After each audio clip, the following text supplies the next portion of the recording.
Cleopatra VII wasn't just a queen. She seduced the most powerful empire on earth without ever firing a sword. Her weapons? Gold, intellect, and image. While history paints her as a temptress, the truth is far sharper. Cleopatra mastered the art of perception to outplay emperors, rewrite politics, and make herself a living legend. Born in 69 BC into the Greek-Egyptian dynasty of the Ptolemies, Cleopatra grew up in a palace dripping with luxury and treachery.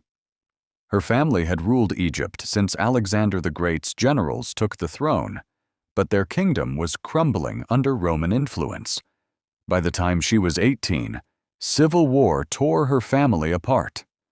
Her brother Ptolemy XIII, barely a boy, was crowned co-ruler, but their alliance soon shattered. Cleopatra was forced into exile, betrayed by her own court. In exile, Cleopatra learned a lesson that would define her reign. Power is perception.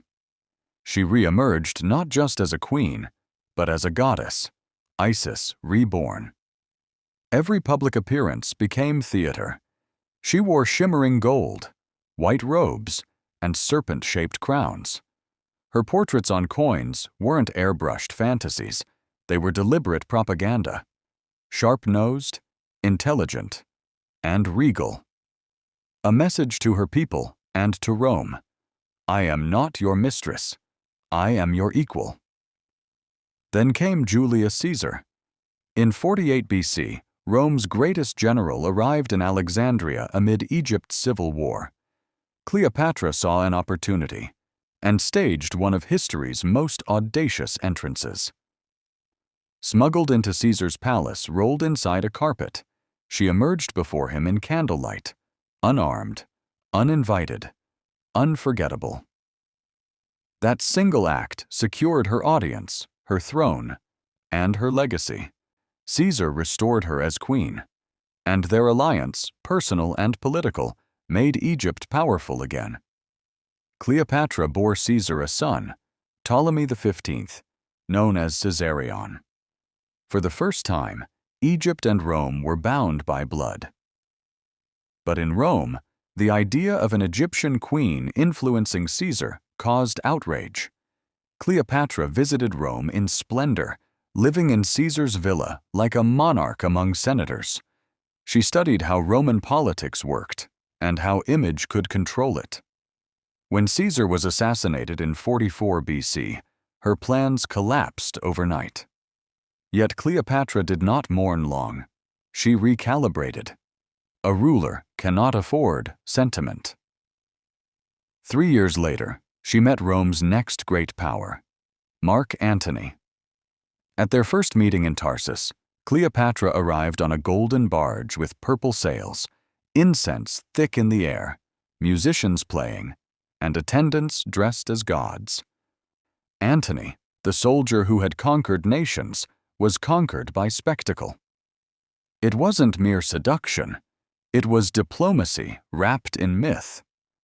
Together, they forged an alliance of passion and politics, ruling the East as if Rome and Egypt had merged. But in Rome, whispers turned to fury. Octavian, Caesar's heir, declared Cleopatra a foreign witch who had bewitched Antony. Roman poets mocked her. Propaganda painted her as the downfall of noble Rome. Cleopatra responded with her own imagery. She and Antony appearing as Isis and Osiris, divine rulers chosen by the gods. To the Egyptians, she wasn't a seductress.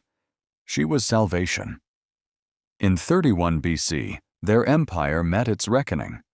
At the Battle of Actium, Octavian's navy crushed their fleet. Cleopatra and Antony fled back to Egypt, their reign collapsing like sand through fingers.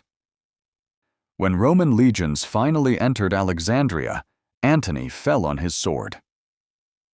Cleopatra, the woman who had bent emperors, chose her own fate. Refusing to be paraded through Rome as a trophy, she took her life, legend says by the bite of an asp.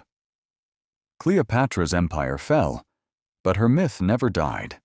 For 2,000 years, history debated her beauty, her lovers, her ambition.